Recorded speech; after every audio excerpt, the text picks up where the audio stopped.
नमस्कार दोस्तों, एक बार फिर से स्वागत है आपके अपने चैनल स्टे होपफुल में। लेकिन आगे बढ़ने से पहले आप हमारे चैनल को सब्सक्राइब कर लीजिए और बेल आइकॉन पर भी क्लिक कर दीजिए ताकि हमारी सारी वीडियो आपके पास पहुंच सके। तो चलिए शुरू करते हैं। आप में से कुछ लोग सत्संग सुनने जाते हैं जबकि कई लोग ऐसा करना व्यर्थ समझते हैं। उनका सोचना होता है कि किसी से अच्छी बातें सुनने से क्या बदल जाएगा। लोग अक्सर ऐसी बातें बड़े बुजुर्गों से भी सुनते हैं, लेकिन वो एक कान से सुनते हैं तो दूसरे कान से निकाल देते हैं। लोग सोचते हैं कि उन बातों को अपने जीवन में लागू करना एक सामान्य व्यक्ति के लिए आसान नहीं होता, और अगर उसके बिना जीवन चल रहा तो इतनी जहमत उठाए कौन। सत्संग को लेकर जब ऐसी ही समस्या एक व्यक्ति ने गौतम बुद्ध के सामने रखी, तो जानिए गौतम बुद्ध ने इस पर क्या कहा। बुद्ध हर हफ्ते नए गांव जाकर वहां लोगों को उपदेश दिया करते थे। सभी लोग बुद्ध के उपदेश से बहुत प्रभावित होते। बुद्ध के उपदेश को सुनकर गलत मार्ग पर चलने वाला व्यक्ति सही मार्ग पर चलने लगता था। एक दिन एक नए गांव में बुद्ध उपदेश देने पहुंचे।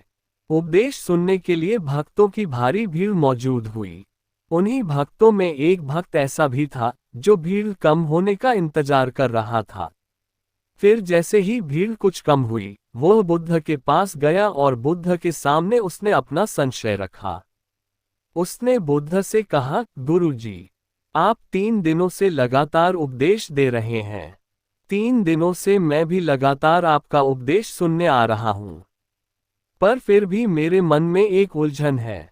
बुद्ध ने बोला, तुम बेफिक्र होकर पूछो कि तुम्हारे मन में क्या उलझन चल रही है। वह व्यक्ति बोला, गुरुजी, आप जब भी उपदेश देते हैं तो मेरा मन एकदम से प्रफुल्लित हो उठता है। मैं खुद को ऊर्जावान महसूस करता हूँ। लेकिन जैसे ही मैं अपने घर में प्रवेश करता हूँ तो ऐसा लगता है कि जैसे वह सकारात्मक ऊर्जा कहीं गायब हो गई है। मैं अपने घर पर उन नियमों का पालन नहीं कर पाता जो मुझे करनी चाहिए। घर में प्रवेश करते ही ऐसा क्या बड़ा बदलाव आ जाता है कि आपके उपदेश वहां कोई काम नहीं करते। बुद्ध उसकी व्यक्ति की बात को ध्यानपूर्वक सुन रहे थे। उन्होंने 2 मिनट सोचकर जवाब दिया, वो बांस की टोकरी देख रहे हो, तुम उसे उठाओ और उसमें तालाब से पानी भरकर ले आओ। याद रहे कि उसमें से पानी नहीं गिरना चाहिए। उस व्यक्ति ने वही किया जो बुद्ध ने कहा। वह तालाब पानी भर के ले आया, पर जब तक वह बुद्ध के पास पहुंचा उस टोकरी से सारा पानी गिर चुका था। बुद्ध ने उसे प्यार से कहा, कोई नहीं, तुम आज पानी लाने में असफल हुए, पर यह मेरा वादा है कि आने वाले समय में तुम निश्चित ही इस टोकरी में पानी भर सकोगे। वह आदमी अब हर रोज ऐसा करता पर सफल नहीं हो पाता। एक दिन उस आदमी ने बुद्ध से कहा कि टोकरी में तो आज तक पानी भर नहीं पा रहा है। बुद्ध ने इस पर जवाब दिया, वत्स, तुम पहले अच्छे से देखो कि टोकरी को देखकर तुम्हें क्या फर्क नजर आ रहा है। उस व्यक्ति ने टोकरी का अच्छे से निरीक्षण किया और कहा, एक फर्क जरूर नजर आया है। पहले टोकरी के तल में मिट्टी जमा होती थी, अब वह साफ दिखाई देती है। कोई गंदगी नहीं दिखाई देती है और इसके छेद पहले जितने बड़े नहीं रह गए, वे बहुत छोटे हो गए हैं।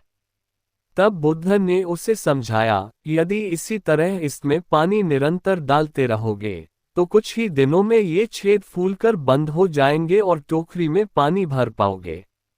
इसी प्रकार जो निरंतर सत्संग करते हैं उनका मन एक दिन अवश्य निर्मल हो जाता है। अवगुणों के छिद्र भरने लगते हैं और गुणों का जल भरने लगता है। अब उस व्यक्ति को सत्संग का असली महत्व समझ आ चुका था। बुद्ध की यह कहानी साधारण लग सकती है, लेकिन इसमें जीवन की एक बड़ी सीख छिपी है जिसे हम अक्सर नजरअंदाज करके चलते हैं, जबकि यह हमारे जीवन को बड़े स्तर पर प्रभावित करता है।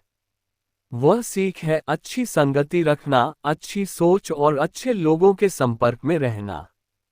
आपने वो दोहा सुना होगा, संगति से गुण होत है, संगति से गुण जात। बुद्ध भी अपने शिष्य को टोकरी के माध्यम से यही समझाते हैं कि अगर हम अच्छी संगति में होते हैं तो वह निरंतर हमारी बुद्धि और आदतों से भ्रम और कुव्यसनों की धूल हटाता रहता है, और इस प्रकार हम एक दिन अपनी अयोग्यताओं को पीछे छोड़ कब योग्य बन जाते हैं, हमें पता भी नहीं चलता। इसलिए अगर बिना किसी विशेष मेहनत के अपनी कमियों को दूर करना हो, अच्छी संगति बनानी चाहिए और बुरी सोच, बुरी संगति से दूर रहना चाहिए।